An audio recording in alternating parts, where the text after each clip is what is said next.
ಎಲ್ರಿಗೂ ನಮಸ್ಕಾರ. ಗಣಿಕಾ ಕಿಚನ್ ವ್ಲಾಗ್ಗೆ ಸ್ವಾಗತ. ನಾನು ಇವತ್ತಿನ ವಿಡಿಯೋದಲ್ಲಿ ಅಂದರೆ ಇದು ಭಾನುವಾರದ ಸ್ಪೆಷಲ್ ಲಾಗ್. ಇವತ್ತು ಅಂದರೆ ಭಾನುವಾರದ ಲಾಗ್ ಮಾಡ್ತಾಯಿದ್ದೀನಿ. ಅಂದರೆ ಇದು ಭಾನುವಾರದ ಸ್ಪೆಷಲ್ ಲಾಗ್ ಅಂತಲೇ ಹೇಳ್ಬೋದು. ಅಂದರೆ ನಾನಿವತ್ತು ಒಂದು ಚಿಕನ್ ಫ್ರೈನಂತೂ ಮಾಡಿದ್ದೆ. ತುಂಬ ರುಚಿಯಾಗಿತ್ತು, ತುಂಬ ಟೇಸ್ಟಿಯಾಗಿತ್ತು, ಅಷ್ಟೇ ಸೂಪರಾಗಿತ್ತು. ಮಾತ್ರ ಮಕ್ಕಳೆಲ್ಲ ಅಷ್ಟು ಇಷ್ಟಪಟ್ಟು ಖುಷಿಯಿಂದ ತಿಂದರು. ಚಿಕನ್ ಫ್ರೈ ಜೊತೆಗೆ ಮಟನ್ ಸಾಂಬಾರು ಮಾಡಿದ್ದೆ. ತುಂಬ ಈಸಿ ಮೆಥಡಲ್ಲಿ ಎರಡನ್ನೂ ಕೂಡ ಮಾಡಿದ್ದೀನಿ. ತುಂಬ ಸುಲಭವಾಗಿ ಮಾಡಿದ್ದೆ. ಮಾತ್ರ ಎಷ್ಟು ಟೇಸ್ಟಿಯಾಗಿತ್ತು ಅಂದರೆ ಅಷ್ಟು ಟೇಸ್ಟಿಯಾಗಿತ್ತು. ಆದರೆ ಮುದ್ದೆ ಅಂತೂ ನಾನು ಮುದ್ದೆ ಕೋಲಿಲ್ದಿರೇ ಮುದ್ದೆ ಮಾಡಿದ್ದೆ ಇವತ್ತು. ಎಷ್ಟು ಚೆನ್ನಾಗಿತ್ತು ಅಂದರೆ ಒಂದು ಕೇವಲ ಏನಂತಂದರೆ ಒಂದು ಮುದ್ದೆ ಕೋಲು ಇಲ್ದಿರ ಮುದ್ದೆ ಮಾಡೋದು ಸ್ವಲ್ಪ ಕಷ್ಟನೇ. ಆದರೆ ನಾನು ಒಂದು ರೊಟ್ಟಿ ಕೈಯಿಂದ ಮುದ್ದೆ ಮಾಡಿದರೆ ಆದರೆ ಯಾವ ರೀತಿ ಮಾಡಿದೆ ಅಂತ ನೋಡಿ ನೀವು ಒಂದು ಸಲ ಯಾರು ಎಲ್ಲೂ ವೀಡಿಯೋ ಸ್ಕಿಪ್ ಮಾಡಿದ್ರೆ ಕೊನೆವರೆಗೂ ವೀಡಿಯೋ ನೋಡಿ, ನಿಮಗೆ ಗೊತ್ತಾಗುತ್ತೆ. ಇವತ್ತಿನ ಲಾಗ್ನ ಹಾಕ್ತಾಯಿದ್ದೀನಿ. ಈಗ ಮೊದಲನೇದಾಗಿ ನಾನು ಮಟನ್ ಸಾಂಬಾರನ್ನ ಮಾಡೋದಕ್ಕೆ ಅಂತ ಕುಕ್ಕರ್ನ ತೊಗೊಂಡಿದ್ದೀನಿ. ಈಗ ಮಟನ್ ಸಾಂಬಾರು ಎಲ್ಲ ಡೀಟೇಲ್ ವೀಡಿಯೋ ಹಿಂದಿನ ವೀಡಿಯೋದಲ್ಲಿ ಎಷ್ಟು ವೀಡಿಯೋಗಳಲ್ಲೂ 2-3 ವೀಡಿಯೋದಲ್ಲೂ ಇದೆ. ಆದರೆ ಇವತ್ತು ನಾನೇನು ಎಷ್ಟಿಷ್ಟು ಏನೇನು ಹಾಕ್ತೀನಿ ಅಂತ ಎಲ್ಲ ಏನು ತೋರಿಸೋದಕ್ಕೆ ಹೋಗ್ತಾಯಿಲ್ಲ. ಅಂದರೆ ಹಂಗೆ ಮಾಮೂಲಿ ಮಟನ್ ಸಾಂಬಾರು, ಚಿಕನ್ ಫ್ರೈ ಅಂತ ಹಾಗೆ ಏನೇನು ಹಾಕ್ತೀನಿ ಅಂತ ಬಯಲೇ ಹೇಳ್ತೀನಿ. ಫಸ್ಟು ಒಂದು ಕುಕ್ಕರ್ನ ತೊಳ್ಕೊಂಡು ಇಟ್ಕೊಂಡಿದ್ದೀನಿ. ಅದಕ್ಕೆ ಇವಾಗ ನಾನು ಸ್ವಲ್ಪ ಎಣ್ಣೆನ ಸೇರಿಸ್ಕೊಳ್ತೀನಿ. ಒಗ್ಗರಣೆಗೆ ಎಷ್ಟು ಬೇಕಷ್ಟು ಎಣ್ಣೆ ಮಾತ್ರ ಹಾಕ್ಕೊಳ್ಳೋದು ನಾನು, ಅಷ್ಟನ್ನು ಸೇರಿಸ್ಕೊಳ್ತೀನಿ ನಾನು. ನೋಡಿ, ಸ್ವಲ್ಪ ಎಣ್ಣೆ ಸೇರಿಸ್ಕೊಂಡಿದ್ದೀನಿ. 1-2 ಸ್ಪೂನಷ್ಟು ಎಣ್ಣೆ ಹಾಕ್ಕೊಂಡಿದ್ದೀನಿ.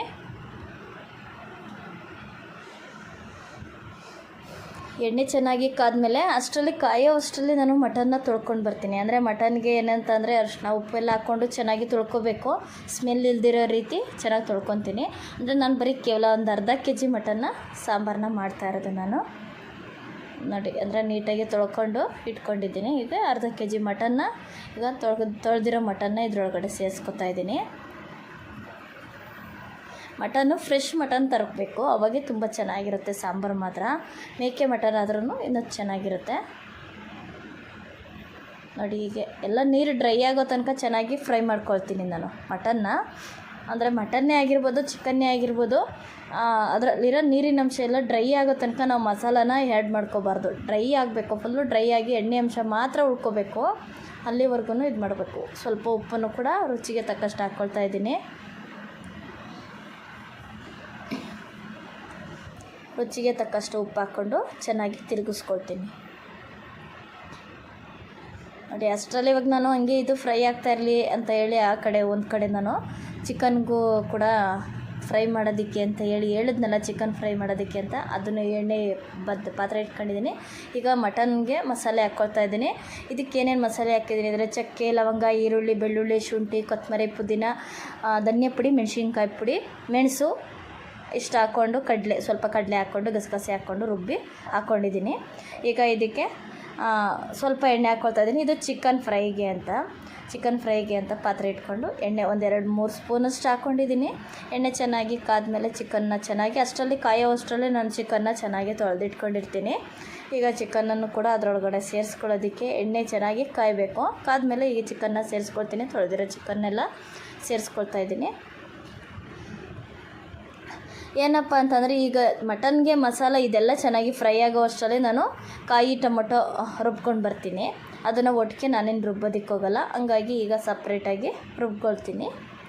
ಧನಿಯಾ ಪುಡಿ ಏನಂತಂದರೆ ಎಲ್ಲ ಮೆಜರ್ಮೆಂಟು, ಧನಿಯಾ ಪುಡಿ, ಮೆಣಸಿನ್ಕಾಯಿ ಪುಡಿ ಅವೆಲ್ಲ ನಾನು ಒಂದು ಅರ್ಧ kg ಮಟನ್ಗೆಲ್ವ ಸ್ವಲ್ಪ ಹಾಕ್ಕೊಂಡಿರ್ತೀನಿ. ಎಲ್ಲ 1 ಸ್ಪೂನು, ಅರ್ಧ ಸ್ಪೂನಷ್ಟು ಕಡಿಮೆ ಅರಿಶಿನ ಪುಡಿ ಎಲ್ಲ ಹಾಕ್ಕೊಂಡು ರುಬ್ಬಿರೋದ್ರಿಂದ ಡೀಟೇಲ್ ವೀಡಿಯೋ ಬೇಕು ಅಂತಂದರೆ ನಾನು ಹಿಂದಿನ ವೀಡಿಯೋಗಳಲ್ಲೆಲ್ಲ ಇದೆ ಮಟನ್ ಸಾಂಬಾರು ಮಾಡಿರೋದು, ಅದನ್ನು ನೋಡ್ಕೊಳ್ಳಿ.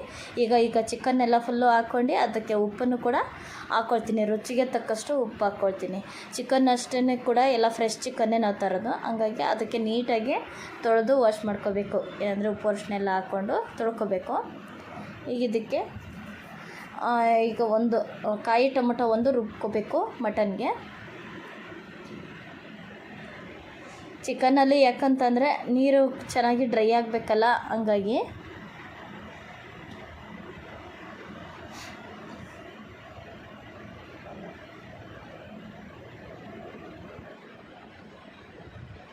ಬೇಗ ಹಾಕ್ಕೊಂಡಿದ್ದೀನಿ. ಬೇಗ ಅಂದರೆ ಚಿಕನಲ್ಲಿ ನೀರೆಲ್ಲ ಡ್ರೈ ಆಗಬೇಕು. ಅಂದರೆ ಚಿಕನಲ್ಲಿ ನೀರು ಜಾಸ್ತಿನೇ ಇರುತ್ತೆ. ಜಾಸ್ತಿ ಇರುವಾಗ ಹಂಗೆ ಮಸಾಲೆಗಳ್ನೆಲ್ಲ ಆ್ಯಡ್ ಮಾಡಬಾರ್ದು. ಯಾಕಂತಂದರೆ ಅದು ಒಂಥರ ಟೇಸ್ಟ್ ಅಷ್ಟು ಬರೋಲ್ಲ. ನಾನೆಲ್ಲ ಫುಲ್ಲು ನೀರು ಡ್ರೈ ಮಾಡಿದ ಮೇಲೇ ಮಸಾಲೆ ಹಾಕ್ಕೊಳ್ಳೋದು. ನಿಮಗೆ ಗೊತ್ತಾಗುತ್ತೆ ನೋಡಿ.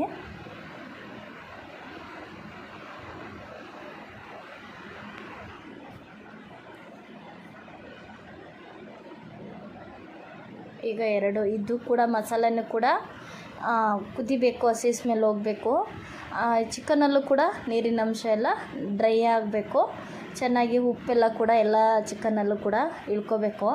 ಅಂದರೆ ನಾನು ಸಿಂಪಲ್ಲಾಗಿ ಮಾಡಿದ್ದೀನಿ ಚಿಕನ್ ಫ್ರೈನ. ಅಂದರೆ ಅಷ್ಟು ರುಚಿಯಾಗಿತ್ತು ಮಾತ್ರ.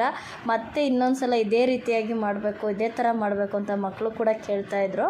ಅದಕ್ಕೆ ನಾನು ಅಂದರೆ ಇದೇ ಥರ ಇನ್ನೊಂದು ಸಲ ಮಾಡಬೇಕು ಅಂತ ಅಂದ್ಕೊಂಡಿದ್ದೀನಿ. ಅಷ್ಟು ರುಚಿಯಾಗಿತ್ತು ಮಾತ್ರ. ಎಷ್ಟು ಬೇಗನೂ ಕೂಡ ಖಾಲಿನೇ ಆಯಿತು.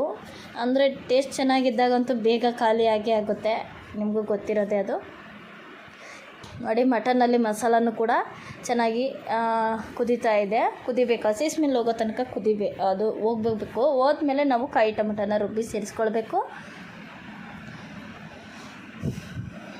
ಕಾಯಿ ಟೊಮೆಟೊ ನಿಮಗೆ ಗೊತ್ತಲ್ಲ, ಇದಕ್ಕೆ ಸಾಂಬಾರು ಎಷ್ಟು ಮೆಜರ್ಮೆಂಟ್ ಬೇಕೋ ಅಷ್ಟಕ್ಕೆ ನಾನು ಅರ್ಧ ಕೆ ಜಿ ಮಟನ್ನು ಅಂತಂದರೆ ನಿಮಗೆ ಗೊತ್ತಾಗುತ್ತಲ್ಲ ಎಷ್ಟು ಹಾಕ್ಕೋಬೇಕು ಅಂತಂದರೆ ಸ್ವಲ್ಪ ಹಾಕ್ಕೊಂಡಿರ್ತೀನಿ. ಒಂದು ಚಿಕ್ಕ ಹೋಳಷ್ಟು ಕಾಯಿ ಹಾಕ್ಕೊಂಡಿದ್ದೀನಿ. ಒಂದು ಚಿಕ್ಕ ಟೊಮೆಟೊ ಹಾಕ್ಕೊಂಡು ರುಬ್ಕೊಂಡು ಸೇರಿಸ್ಕೊಳ್ತೀನಿ ನಾನು ಇದ್ರೊಳಗಡೆ. ನಾನು ಫಸ್ಟೇ ಕಡಲೆ ಗಸಗಸೆ ಎಲ್ಲ ಹಾಕ್ಕೊಂಡು ರುಬ್ಕೊಂಡಿದ್ದೀನಿ ಮಸಾಲೆನ. ಒಂದು ಸ್ವಲ್ಪ ಕೊತ್ತಂಬರಿ, ಒಂದು ಸ್ವಲ್ಪ ಪುದೀನ ಹಾಕ್ಕೊಂಡಿದ್ದೀನಿ. ಒಂದು ಸ್ವಲ್ಪ ಮೆಣಸು, ಇಷ್ಟಿಷ್ಟೇ ಹಾಕ್ಕೊಂಡಿದ್ದೀನಿ. ಎಲ್ಲ ಸ್ವಲ್ಪ ಬೆಳ್ಳುಳ್ಳಿನೂ ಕೂಡ ಎಲ್ಲ ಹಾಕ್ಕೊಂಡಿದ್ದೀನಿ. ಮಸಾಲೆಗಳ್ನ ಇಷ್ಟು ಹಾಕ್ಕೊಂಡು ನ್ಯಾಚುರಲ್ಲಾಗಿ ಮಸಾಲೆ ಹಾಕ್ಕೊಂಡು ಮಾಡ್ಕೊಳ್ಳೋದ್ರಿಂದ ತುಂಬ ರುಚಿಯಾಗಿರುತ್ತೆ ಸಾಂಬಾರು. ಅಷ್ಟೇ ಟೇಸ್ಟಿಯಾಗೂ ಇರುತ್ತೆ. ಈ ಸಾಂಬಾರು ಮುದ್ದೆ, ಅನ್ನ, ಚಿಕನ್ ಫ್ರೈ ಮತ್ತು ಇದ್ದರೆ ಅಷ್ಟು ಚೆನ್ನಾಗಿರುತ್ತೆ. ಈರುಳ್ಳಿ ಜೊತೆಗೆ ಅದ್ರ ಜೊತೆಗೆ ಈರುಳ್ಳಿ, ಸೌತೆಕಾಯಿ, ನಿಂಬೆಹಣ್ಣು ಹಾಕ್ಕೊಂಡು ತಿಂತಾಯಿದ್ರೆ ತುಂಬ ಅಂದರೆ ತುಂಬ ಚೆನ್ನಾಗಿರುತ್ತೆ ಮಾತ್ರ. ನೋಡಿ, ಇದಕ್ಕೆ ಇವಾಗ ನಾನು ಕಾಯಿ ಟೊಮೊಟೊನು ರುಬ್ಬಿ ಸೇರಿಸ್ಕೊಳ್ತಾ ಇದ್ದೀನಿ. ನುಣ್ಣಗೆ ರುಬ್ಬಿ ಸೇರಿಸ್ಕೋಬೇಕು. ಇವಾಗ ಹಸಿ ಸ್ಮೆಲ್ ಹೋಗೋ ತನಕ. ನೋಡಿ, ಈ ಕಡೆ ಚಿಕನ್ನಲ್ಲೂ ನೀರು ನೋಡಿ ಎಷ್ಟು ಬಿಟ್ಕೋತಾ ಇದೆ ಅಂತಂದರೆ, ಚೆನ್ನಾಗಿ ನೀರು ಬಿಟ್ಕೋತಾ ಇದೆ. ಅದರ ನೀರು ಬಂದು ಅದೆಲ್ಲ ಡ್ರೈ ಆಗೋ ತನಕನೂ ನಾನು ಯಾವುದೇ ರೀತಿಯ ಮಸಾಲೆ ಕೂಡ ಸೇರಿಸೋದಿಲ್ಲ. ನಾನು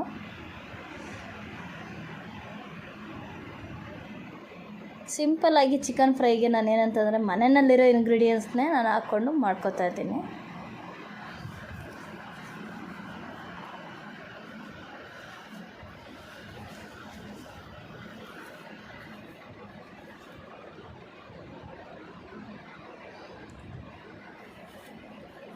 ಇದು ಭಾನುವಾರದ ಸ್ಪೆಷಲ್ ಲಾಗ್ ಅಂತಲೇ ಹೇಳ್ಬೋದು.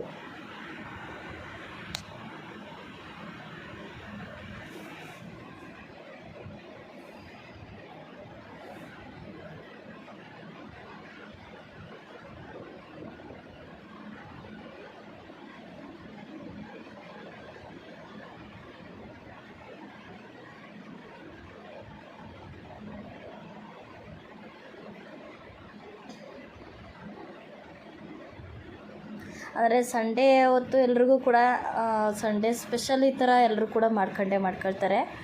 ಎಲ್ಲರೂ ಮನೆಯಲ್ಲೂ ಇದೇ ಥರ ಸ್ಪೆಷಲ್ ಇದ್ದೇ ಇರುತ್ತೆ. ಆದರೆ ನಮ್ಮ ಮನೆಯಲ್ಲಿ ನಾನು ಈ ಥರ ಮಾಡಿರೋದನ್ನು ನಾನು ಇವತ್ತು ನಿಮ್ಮ ಜೊತೆ ಹಂಚ್ಕೋತಾ ಇದ್ದೀನಿ. ಇವತ್ತಿನ ಲಾಗನ್ನು ಭಾನುವಾರದ ಲಾಗನ್ನು ಹಾಕ್ತಾಯಿರೋದು.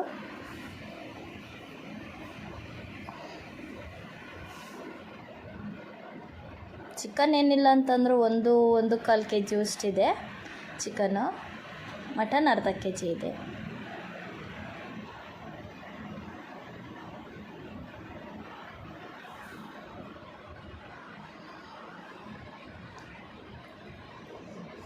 ಕಾಯಿ ಟೊಮೊಟೊನೂ ಕೂಡ ಎಲ್ಲ ಹಸಿ ಸ್ಮೆಲ್ ಹೋದ್ಮೇಲೆ ನಾವು ಸಾರಿನ ಹದ ಮಾಡ್ಕೋಬೇಕು.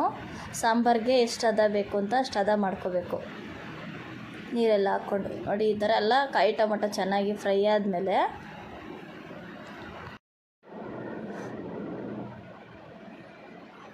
ಚೆನ್ನಾಗಿ ಮಸಾಲ ಕುದೀತೈತೆ. ಈ ಥರ ಚೆನ್ನಾಗಿ ಕುದ್ಮೇಲೆ ನಾವು ಮಸಾಲೆಗೆ ಎಷ್ಟು ಸಾಂಬಾರು ಹದ ಬೇಕು ಅಂತ ಎಷ್ಟು ಬೇಕು ನೀರು ಹಾಕ್ಕೋಬೇಕು. ಫಸ್ಟೇ ಹಾಕೋದಕ್ಕಿಂತ ಏನೋ ಈ ಥರ ಮಾಡ್ಕೊಳ್ಳೋದ್ರಲ್ಲಿ ತುಂಬ ಚೆನ್ನಾಗಿರುತ್ತೆ. ನೋಡಿ ಚಿಕನ್ನಲ್ಲಿ ಎಷ್ಟು ನೀರಿದೆ ಅಂತ ನಿಮಗೆ ಗೊತ್ತಾಗ್ತಾ ಇದೆಯಲ್ಲ, ಅಷ್ಟು ನೀರಿಗೂ ನಾವು ಮಸಾಲ ಆ್ಯಡ್ ಮಾಡ್ಕೊಂಬಿಟ್ರೆ ಇನ್ನಂಥ ಟೇಸ್ಟ್ ಬರೋಲ್ಲ.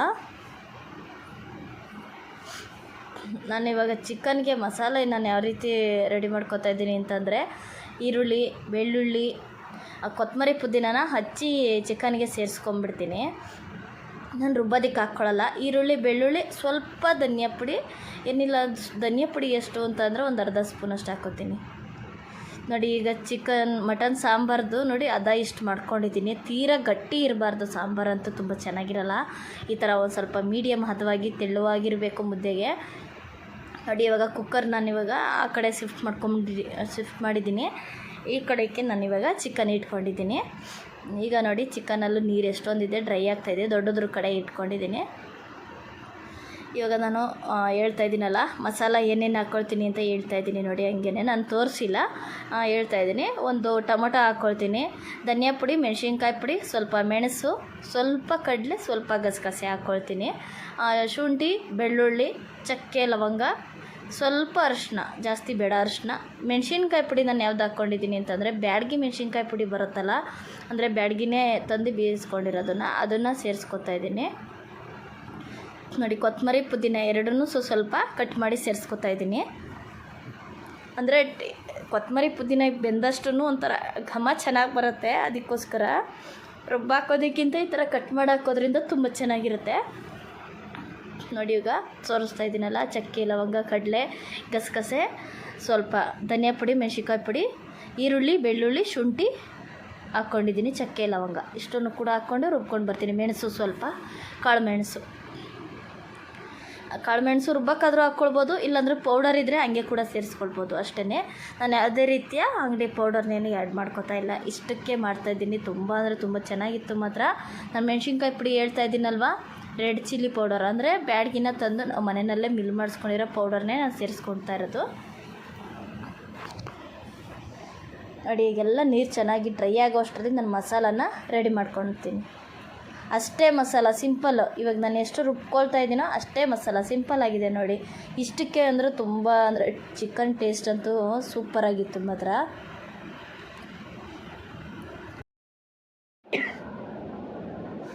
ಹೀಗೆ ನೋಡಿ ಇನ್ನೂ ಎಲ್ಲ ನೀರೆಲ್ಲ ಡ್ರೈ ಆಗೈತೆ. ಒಂದು ಕಡೆ ಅನ್ನಕ್ಕೆ ಇಟ್ಟಿದ್ದೀನಿ, ಒಂದು ಕಡೆ ಮುದ್ದೆಗೆ ಇಟ್ಟಿದ್ದೀನಿ, ಒಂದು ಕಡೆ ಮಟನ್ ಸಾರಿಗೆ ಇಟ್ಟಿದ್ದೀನಿ, ಒಂದು ಕಡೆ ಚಿಕನ್ಗೆ ಇಟ್ಟಿದ್ದೀನಿ. 4 ಕಡೆನೂ ಒಂದೊಂದು ಕಡೆ ಹಾಕ್ತಾಯಿದ್ದೆ.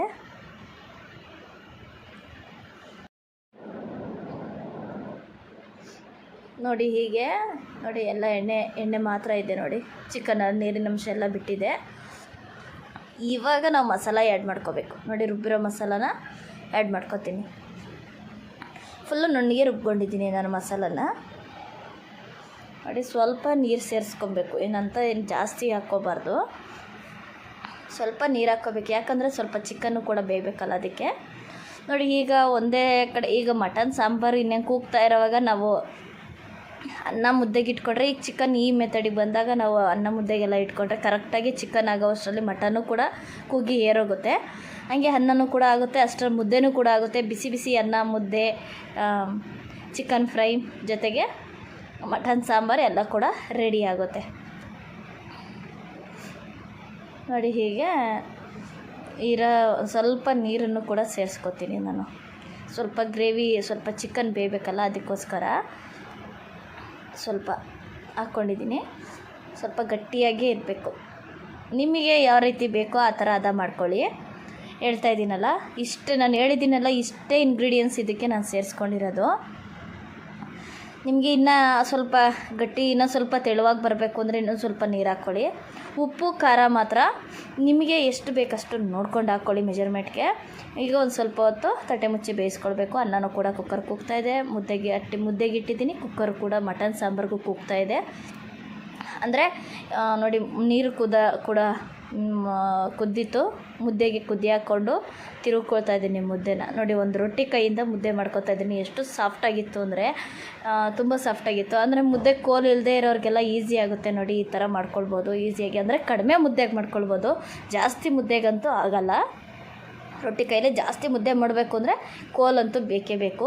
ಈಗ ಅಕಸ್ಮಾತ್ 1 2 3 ಮುದ್ದೆ ಅಂತೂ ಆರಾಮಾಗಿ ಮಾಡ್ಕೊಳ್ಬೋದು. ಈಗ ಮುದ್ದೆ ರೊಟ್ಟಿ ಕೈಯಿಂದನೇ 3 ಮುದ್ದೆ ಮಾಡೋರು ಆರಾಮಾಗಿ ಈಸಿಯಾಗಿ ಮಾಡ್ಕೊಳ್ಬೋದು. ನೋಡಿ ಈ ಥರ ಆರಾಮಾಗಿ ತಿರುಗಿಕೊಂಡು ನೀಟಾಗಿ ನಿಧಾನವಾಗಿ ಎಲ್ಲ ಕಡೆಯಿಂದ ನೀಟಾಗಿ ತಿರುಗಿಸ್ಕೊಳ್ಬೋದು. ನೀಟಾಗಿ ಸ್ಮ್ಯಾಶ್ ಮಾಡಬೇಕು, ಎಲ್ಲ ರೊಟ್ಟಿ ಕೈಯಿಂದನೇ ಚೆನ್ನಾಗಿ ಸ್ಮ್ಯಾಶ್ ಮಾಡಬೇಕು. ಗಂಟೆಲ್ಲ ಹೋಗುತ್ತೆ, ಆದರೆ ಗಂಟು ಮಾತ್ರ ಜಾಸ್ತಿ ಗಂಟೆ ಆಗೋಲ್ಲ, ತುಂಬ ಚೆನ್ನಾಗಾಗುತ್ತೆ. ಈಗ ನೋಡಿ ಈ ಥರ ಎಲ್ಲ ಸ್ಮೂತ್ ಮಾಡಿಕೊಂಡು ಒಂದು ತಟ್ಟೆ ಮುಚ್ಚಿ ಬೇಯಿಸ್ಕೊಳ್ಬೇಕು ಮುದ್ದೆನ. ಅಂದರೆ ಒಂದು 5ರಿಂದ 10 ನಿಮಿಷ ತಟ್ಟೆ ಮುಚ್ಚಿ ಬೇಯಬೇಕು. ಹಬೆನಲ್ಲಿ ಚೆನ್ನಾಗಿ ಮುದ್ದೆ ಬೇಯಬೇಕು. ಅಂದರೆ ಬೇಯಲಿಲ್ಲ ಅಂತಂದರೆ ಗೊತ್ತಲ್ಲ, ಹೊಟ್ಟೆ ನೋವೆಲ್ಲ ಬರುತ್ತೆ. ಹಾಗಾಗಿ ನೋಡಿ ಒಂದು ತಟ್ಟೆ ಮುಚ್ಚಿ ನಾವು ಒಂದು 5ರಿಂದ 10 ನಿಮಿಷ ಚೆನ್ನಾಗಿ ಮುದ್ದೆ ಘಮ ಬರೋವರೆಗೂ ಕೂಡ ಬೇಯಿಸ್ಕೊಳ್ಬೇಕು. ನೋಡಿ ಚಿಕನ್ನು ಕೂಡ ಬೆಂದಿದೆ. ನೋಡಿ ಎಷ್ಟು ಕರೆಕ್ಟಾಗಿ ಎಷ್ಟು ಹದವಾಗಿ ಆಗೈತೆ ಅಂದರೆ ನೀವೇ ನೋಡ್ತಾ ಇದ್ದೀರಲ್ಲ. ಅಂದರೆ ನೀವು ಒಂದು ಸಲ ಈ ಥರ ಚಿಕನ್ ಫ್ರೈ ಮಾಡ್ಕೊಂಡ್ರಂತೂ ನೀವು ಮತ್ತೆ ಇದೇ ಥರ ಚಿಕನ್ ಫ್ರೈನೇ ಮಾಡ್ಕೊಳ್ತಾ ಇರ್ತೀರ. ಅಷ್ಟು ರುಚಿಯಾಗಿರುತ್ತೆ. ನಿಮ್ಮ ಮನೆಯಲ್ಲೂ ಮಕ್ಕಳು ಕೂಡ ಅಷ್ಟು ಇಷ್ಟಪಟ್ಟು ಕೇಳ್ತಾರೆ, ಎಲ್ಲರೂ ಇಷ್ಟಪಟ್ಟು ತಿಂತಾರೆ ಮಾತ್ರ. ಅಷ್ಟು ಚೆನ್ನಾಗಿರುತ್ತೆ ಮಾತ್ರ. ಸಿಂಪಲ್ಲಾಗಿ ಮಾಡಿರೋ ಚಿಕನ್ ಫ್ರೈ, ಮಟನ್ ಸಾಂಬಾರು, ಮುದ್ದೆ, ಅನ್ನ ಅಂದರೆ ನಮ್ಮ ಮನೆ ಸ್ಪೆಷಲ್ ಇಷ್ಟೇ ಅಂತ ಹೇಳ್ತಾ ಇದ್ದೀನಿ. ಅಂದರೆ ತುಂಬ ಚೆನ್ನಾಗಿರುತ್ತೆ. ನೀವು ಒಂದು ಸಲ ಈ ಥರ ಟ್ರೈ ಮಾಡ್ಕೊಳ್ಳಿ. ನೋಡಿ ಅನ್ನ ಕುಕ್ಕರ್ ಕೂಗ್ತಾ ಇದೆ, ಕರೆಕ್ಟಾಗಿ ಇಟ್ಟಿದ್ದೀನಿ. ಅನ್ನನೂ ಕೂಡ ಆಗುತ್ತೆ, ಮುದ್ದೆ ಚಿಕನ್ ಫ್ರೈ ಎಲ್ಲ ಕೂಡ ರೆಡಿ ಆಗುತ್ತೆ. ನೋಡಿ ಭಾನುವಾರದ ಸ್ಪೆಷಲ್ಲು ಮುದ್ದೆ ಕೂಡ ನೋಡಿ ಒಂದು 5-10 ನಿಮಿಷ ಆದಮೇಲೆ ಕೂಡ ಬೆಂದಿದೆ. ನೋಡಿ ಈಗ ನೋಡಿ ಚಿಕನ್ನು ಇನ್ನೂ ಸ್ವಲ್ಪ ಬೇಯಬೇಕೆ ಥರ ನೋಡಿ ಸೈಡಿಂದ ಎಲ್ಲ ಎಣ್ಣೆ ಬಿಟ್ಕೊತಾ ಇರುತ್ತಲ್ಲ, ಆವಾಗ ಆಫ್ ಮಾಡ್ಕೋಬೇಕು. ಚೆನ್ನಾಗಿರುತ್ತೆ. ಚಿಕನ್ ಬೇಯೋದು ಗೊತ್ತಾಗುತ್ತಲ್ಲ, ಒಂದೊಂದು ಚಿಕನ್ ಎಲ್ಲ ಬಿಟ್ಕೋತಾ ಇರುತ್ತೆ, ಆವಾಗೇ ಗೊತ್ತಾಗುತ್ತೆ ಬೆಂದಿದೆ ಅಂತ. ನೋಡ್ತಾ ಇದ್ದೀರಲ್ಲ ಎಷ್ಟು ಕರೆಕ್ಟಾಗಿದೆ. ಚಿಕನ್ ಫ್ರೈ ಕೂಡ ಸೂಪರಾಗಿ ಆಗೈತೆ ಮಾತ್ರ. ಇನ್ನು ಚಪಾತಿ, ಮುದ್ದೆ, ಅನ್ನ ಎಲ್ಲ ಕೂಡ ತಿನ್ಬೋದು. ನಿಮಗೆ ಯಾವ ರೀತಿಯಿಂದ ಮುದ್ದೆನೇ ತಿನ್ನಬೇಕು ಅಂತೇನಿಲ್ಲ, ಚಪಾತಿಗೂ ಮಾಡ್ಕೊಳ್ಬೋದು. ಇದೇ ಚಿಕನ್ ಫ್ರೈ ಜೊತೆಗೆ ಚಪಾತಿ ಕೂಡ ಹಾಕ್ಕೊಂಡು ತಿನ್ಬೋದು. ನೋಡ್ತಾ ಇದ್ದೀರಲ್ಲ ಮುದ್ದೆನಲ್ಲಂತೂ ಒಂದು ಗಂಟು ಕೂಡ ಇಲ್ಲ, ಅಷ್ಟು ಚೆನ್ನಾಗಿ ಮುದ್ದೆ ಆಗೈತೆ. ರೊಟ್ಟಿ ಕೈನಲ್ಲಿ ಈ ಥರ ಮುದ್ದೆ ಮಾಡಿದ್ರೆ ಅಂತೂ ತುಂಬ ಚೆನ್ನಾಗಿರುತ್ತೆ. ನೋಡಿ ನಿಮಗೆ ಗೊತ್ತಾಗುತ್ತೆ ಎಷ್ಟು ಚೆನ್ನಾಗಿರುತ್ತೆ ಅಂತ ಮುದ್ದೆ. ನೋಡಿ ಕೈ ಗಂಟೋದೇ ಇಲ್ಲ, ನೀರು ಹದ್ಕೊಂಡು ನೀರು ಕೈ ಮಾಡ್ಕೊಂಡು ಮುದ್ದೆ ಕಟ್ಕೋಬೇಕು. ಬಿಸಿ ಇರುತ್ತಲ್ಲ ಹಂಗಾಗಿ.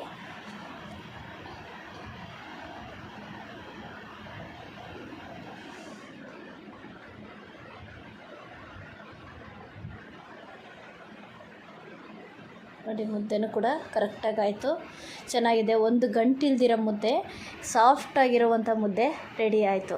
ಅಂದರೆ ಒಂದು 3 ಮುದ್ದೆ 4 ಮುದ್ದೆ ಮಾಡ್ಕೊಳ್ಬೋದು ರೊಟ್ಟಿ ಕೈನಲ್ಲಿ. ಇನ್ನು ಅದಕ್ಕಿಂತ ಜಾಸ್ತಿ ಮಾಡಬೇಕು ಅಂದರೆ ಆಗಲ್ಲ. ಹಂಗಾಗಿ ಇನ್ನು ಕೋಲಲ್ಲೇ ಮಾಡ್ಕೊಳ್ಬೇಕು. ಅಂದರೆ ಈ ಕಡಿಮೆ ಮುದ್ದೆ ಮಾಡೋರ್ಗಂತೂ ಈಸಿ ಆಗುತ್ತೆ, ಅದಕ್ಕೋಸ್ಕರ ಹೇಳ್ತಾ ಇದ್ದೀನಿ. ಇನ್ನೆಲ್ಲರೂ ಕೂಡ ಜಾಸ್ತಿ ಮುದ್ದೆ ಎಲ್ಲ ರೊಟ್ಟಿ ಕೈನಲ್ಲಿ ಮಾಡೋಕ್ಕಾಗುತ್ತಾ ಅಂತಾರೆ. ಕೇವಲ ಈಗ ಒಬ್ಬೊಬ್ಬರು 1 ಮುದ್ದೆ ಮಾಡಬೇಕು ಅಂದರೆ ಅಯ್ಯೋ 1 ಮುದ್ದೆ ಯಾರಪ್ಪ ಮಾಡೋದು ಅಂತಾರೆ. ನೋಡಿ ಈಸಿಯಾಗಿ ಈ ಥರ 1 ಮುದ್ದೆ 2 ಮುದ್ದೆ ಮಾಡೋರಿಗೆಲ್ಲ ಈ ಥರ ಒಂದು ಚಿಕ್ಕ ತಪ್ಪಲೆ ಇಟ್ಬಿಟ್ಟು ಒಂದು ಪಾತ್ರೆ ಇಟ್ಬಿಟ್ಟು ಆರಾಮಾಗಿ ಈಸಿಯಾಗಿ ಮಾಡಿಕೊಡ್ಬೋದು. ನೋಡಿ ಬೇಗನೂ ಕೂಡ ಆಗುತ್ತೆ. ಸ್ವಲ್ಪ ನೀರಿಟ್ಟರೆ ಸಾಕು, ಅದೇನು ಮುದ್ದೆ ಮಾಡೋದೇನು ಮಹಾ ಕಷ್ಟ ಏನಲ್ಲ, ಬೇಗ ಮಾಡ್ಕೊಳ್ಬೋದು, ಮುದ್ದೆ ಮಾಡ್ಕೊಳ್ಬೋದು. ನೋಡಿ ಎಷ್ಟು ಬೇಗ ಮಾಡ್ಕೊಳ್ಬೋದು. ಅಂದರೆ ಮುದ್ದೆ ಅಂದರೆ ಘಮ ಬರೋವರೆಗೂ ಚೆನ್ನಾಗಿ ಬೇಯಿಸ್ಕೊಳ್ಬೇಕು, ಹದವಾಗಿ ಬೇಯಿಸ್ಕೊಳ್ಬೇಕು. ಪಾತ್ರೆ ಅಂತೂ ನೋಡಿಕೊಂಡು ಗಟ್ಟಿ ಪಾತ್ರೆ, ದಪ್ಪ ತಳ ಇರೋ ಪಾತ್ರೆ ನೀಡಬೇಕು ಮುದ್ದೆಗೆ ಮಾತ್ರ. ನೋಡಿ ಈ ರೀತಿಯಾಗಿ ಮುದ್ದೆ ಕೂಡ ರೆಡಿ ಆಗುತ್ತೆ. ನಾನು ಈಗ ತೋರಿಸಿದ್ದು 2 ಮುದ್ದೆ ಮಾಡಿದ್ದೀನಿ. ಮುದ್ದೆ ತಪ್ಪಲೆ ಖಾಲಿ ಆಗಿದ ತಕ್ಷಣ ಆ ತಪ್ಪಲೆಗೆ ನೀರು ಹಾಕ್ಬಿಡ್ತೀನಿ ಮುದ್ದೆ ಪಾತ್ರೆಗೆ. ಫಸ್ಟ್ ಮುದ್ದೆ ಪಾತ್ರೆ ಒಣಗಿಸ್ಬಾರ್ದು. ನೋಡಿ 2 ಮುದ್ದೆಗಳು ಕೂಡ ರೆಡಿ ಆಯಿತು. ಎಷ್ಟು ಸಾಫ್ಟಾಗಿ ಎಷ್ಟು ಚೆನ್ನಾಗಿರೋ ಮುದ್ದೆ ಅಂತೂ ರೆಡಿ ಆಯಿತು. ನೋಡಿ ನೀವೇ ನೋಡ್ತಾ ಇದ್ದೀರಲ್ಲ, ಮುದ್ದೆ ಅಂತೂ ತುಂಬ ಸಾಫ್ಟಾಗಿ ತುಂಬ ಚೆನ್ನಾಗಿದೆ ಮುದ್ದೆ ಅಂತೂ. ಒಂದು ಗಂಟಿಲ್ದಿರೋ ಮುದ್ದೆ ಆಗಿದೆ ಮಾತ್ರ. ಅನ್ನನೂ ಕೂಡ ಆಗಿದೆ. ಮಟನ್ ಸಾಂಬಾರು ಹೇಗಾಗಿದೆ ಅಂತ ತೋರಿಸ್ತೀನಿ ಬನ್ನಿ. ನೋಡಿ ಮಟನ್ ಸಾಂಬಾರು ಕೂಡ ತುಂಬ ಚೆನ್ನಾಗೈತೆ ಮಾತ್ರ. ತುಂಬ ಅಂದರೆ ತುಂಬ ಚೆನ್ನಾಗೈತೆ. ನೋಡಿ ಮಟನ್ ಸಾಂಬಾರು ಎಷ್ಟು ಚೆನ್ನಾಗಿದೆ ಅಂತ ನೀವೇ ನೋಡ್ತಾ ಇದ್ದೀರಲ್ಲ, ಎಷ್ಟು ಹದವಾಗಿ ಪರ್ಫೆಕ್ಟಾಗಿ ಆಗೈತೆ. ಇದು ಮಟನ್ ಸಾಂಬಾರ್ಗೂ ನೀವು ಉಪ್ಪು ಖಾರ ನಿಮಗೆ ಎಷ್ಟು ಬೇಕು ನೋಡ್ಕೊಂಡು ಮೆಜರ್ಮೆಂಟಲ್ಲಿ ನೀವು ಹಾಕ್ಕೊಳ್ಳಿ. ಇದೇ ಥರ ನಾನು ಮೆಜರ್ಮೆಂಟ್ ಪ್ರಕಾರ ಅಂತಂದರೆ ನಾನು ಎಲ್ಲ ಕರೆಕ್ಟು ಡೀಟೈಲ್ ವಿಡಿಯೋ ಬೇಕು ಅಂದರೆ ಹಿಂದಿನ ವಿಡಿಯೋದಲ್ಲಿ 2-3 ವಿಡಿಯೋದಲ್ಲೂ ಇದೆ ನಂದು ಮಟನ್ ಸಾಂಬಾರು ಅಂತೂ. ನೀವು ಅಲ್ಲಿ ನೋಡ್ಕೊಳ್ಬೋದು ಯಾವ ಥರ ಮಾಡಿದ್ದೀನಿ ಅಂತ. ಸೇಮ್ ಅದೇ ರೀತಿಯಾಗಿ ಇಲ್ಲೂ ಮಾಡಿದ್ದೀನಿ ನೋಡಿ. ಮಟನ್ ಸಾಂಬಾರು ಈ ಹದವಾಗಿರಬೇಕು. ತೀರಾ ಗಟ್ಟಿ ಇದ್ದರೆ ಅಂತೂ ತುಂಬ ಚೆನ್ನಾಗಿರಲ್ಲ. ಇಲ್ಲ ನಿಮ್ಗೆ ಇನ್ನೂ ಗಟ್ಟಿ ಬೇಕು ಅಂದರೆ ಇನ್ನೂ ಗಟ್ಟಿ ಕೂಡ ಮಾಡ್ಕೊಳ್ಳಿ. ಇನ್ನು ತೆಳುಬೇಕು ಅಂದರು ಇನ್ನೂ ತೆಳುವಾಗಿ ಮಾಡ್ಕೊಳ್ಬೋದು, ಇನ್ನೂ ಗಟ್ಟಿಯಾಗೂ ಮಾಡ್ಕೊಳ್ಬೋದು. ಈಗ ಅನ್ನ ಸಾಂಬಾರು ಮುದ್ದೆ ಎಲ್ಲ ಕೂಡ ರೆಡಿ ಆಯಿತು. ಈಗ ಅನ್ನನೂ ಕೂಡ ತೋರಿಸ್ತಾ ಇದ್ದೀನಿ ನೋಡಿ. ಅನ್ನ ಕೂಡ ರೆಡಿಯಾಗಿದೆ. ಈಗ ಮುದ್ದೆನೂ ಕೂಡ ರೆಡಿ ಆಯಿತು. ಚಿಕನ್ ಫ್ರೈ ರೆಡಿಯಾಗಿತ್ತಲ್ಲ, ಎಲ್ಲ ರೆಡಿಯಾಗಿದೆ. ಇಳಿಸ್ಕೊಂಡಿದ್ದೀನಿ ನೋಡಿ. ಅನ್ನ ಕೂಡ ಆಗಿದೆ. ಎಲ್ರಿಗೂ ನಮಸ್ಕಾರ. ಮುಂದಿನ ವಿಡಿಯೋದಲ್ಲಿ ಸಿಗ್ತೀನಿ.